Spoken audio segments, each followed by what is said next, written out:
On August 18, 2025, the skies over the Baltic along a tense but familiar corridor suddenly turned into the spark of a global crisis. An American F-35A Lightning II, launched from RAF Lakenheath in England, was on a routine reconnaissance mission at 32,000 feet. Stealth was supposed to be its perfect shield, but that morning, every calculation collapsed.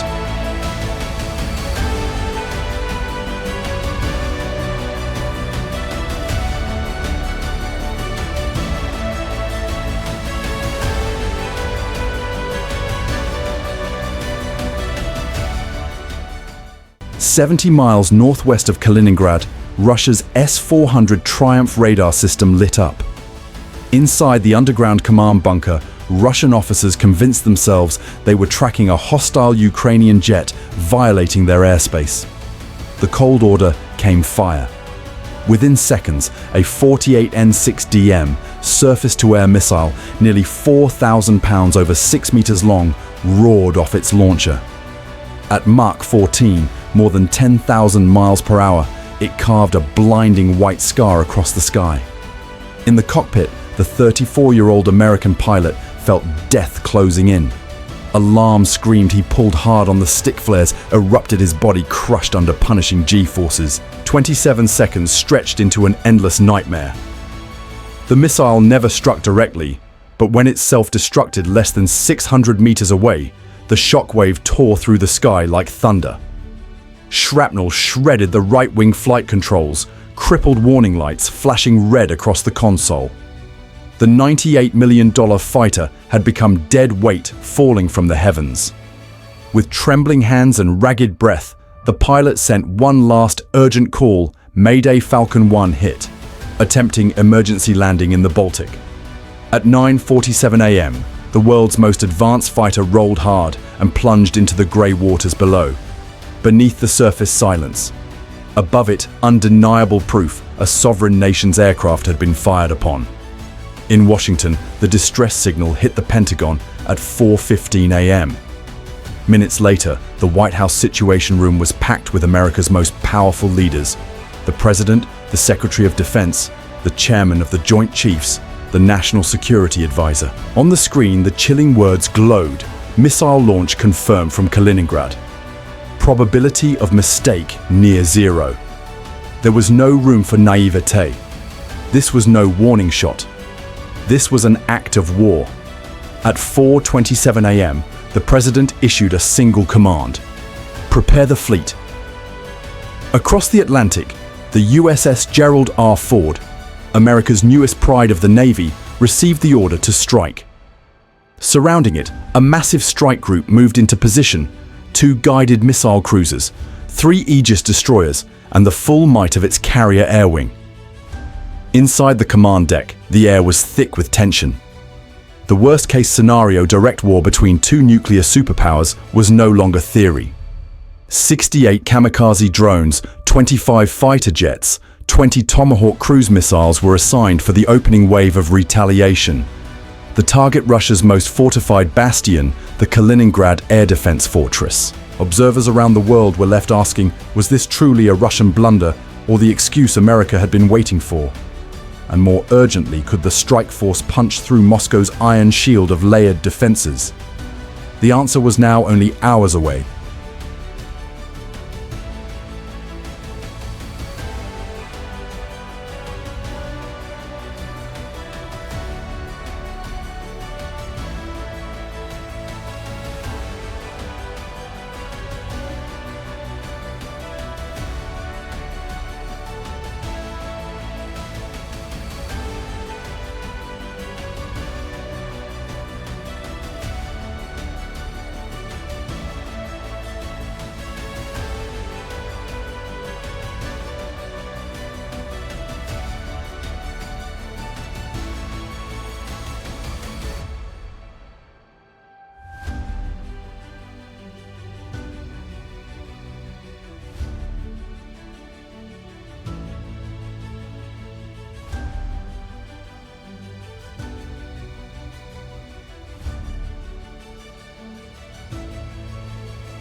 colossal aircraft carrier, 2 guided missile cruisers, 3 destroyers, and more than 75 aircraft.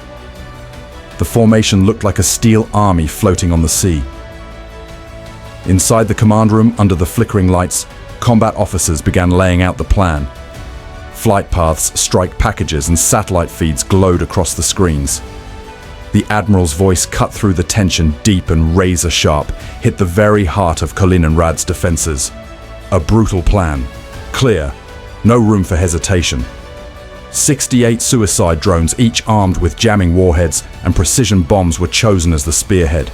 Behind them loomed a living wall of steel, 15 F-22 Raptors and 10 F-15EX Eagles, their payloads locked and ready razor blades prepared to slice through any defense. Silence filled the room. Everyone knew this counterstrike could push the world into the abyss of nuclear war. America was no longer speaking with words, it was speaking with firepower. 3:30 p.m. Baltic time.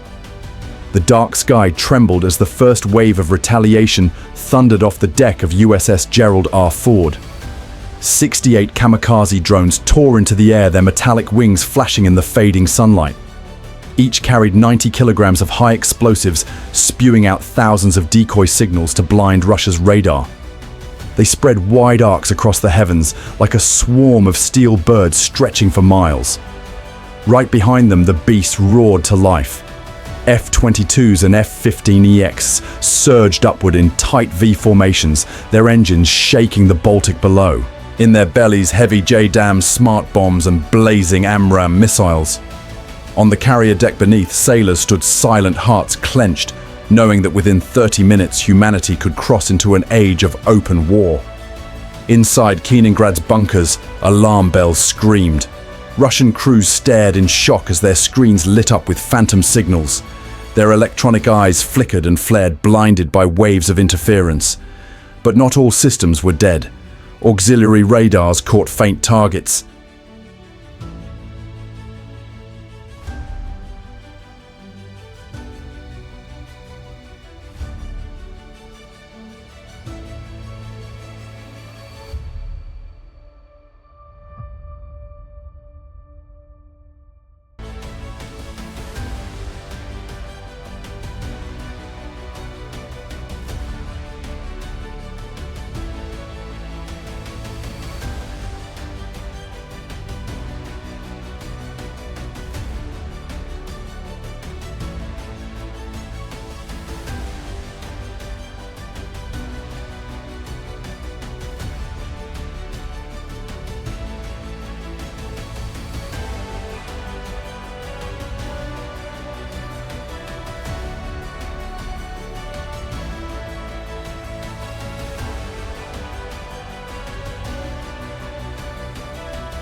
And then the sky erupted.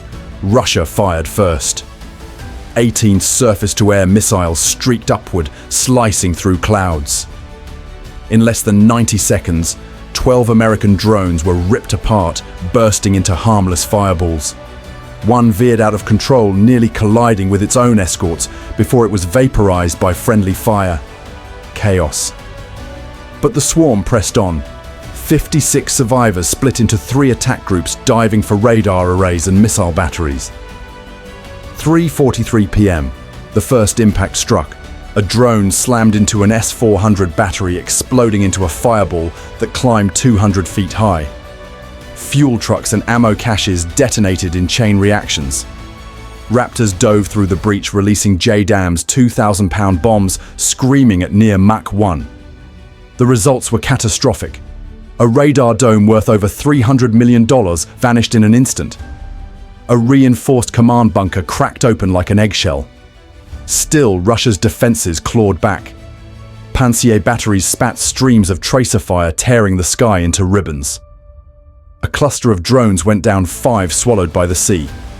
But an F-15EX retaliated low and fast, dropping a GBU-39 smart bomb that silenced the guns in a single blast.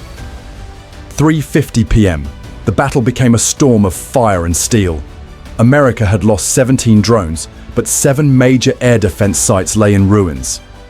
Kaliningrad's shield now had gaping holes. Raptors and Eagles circled back, their pilots' voices. Calm clipped over the radio, ready for Phase 2. But Moscow was not beaten yet.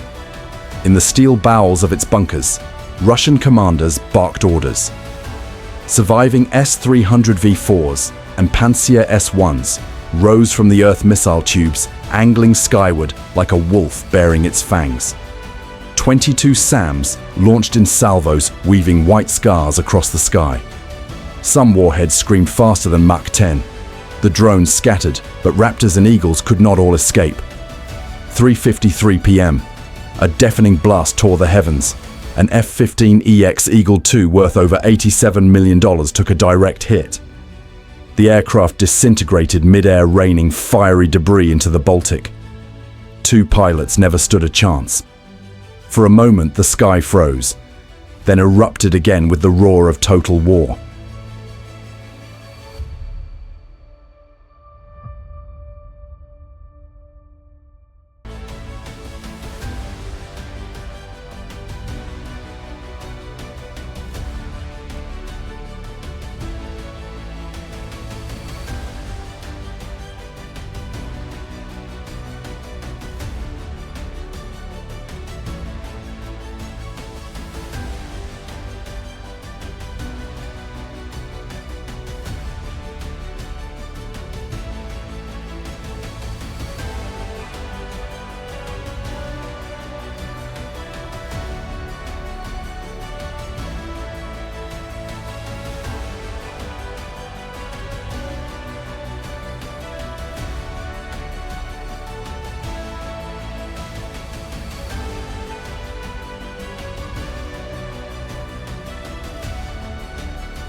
The Kaliningrad fortress, the pride of Russia, was bleeding. And this was only the prelude. The decisive strike, the blow that could erase the entire base, was still to come. So what happens next?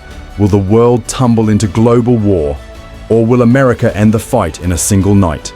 Hit subscribe and ring the bell to witness the next chapter where the real storm is unleashed.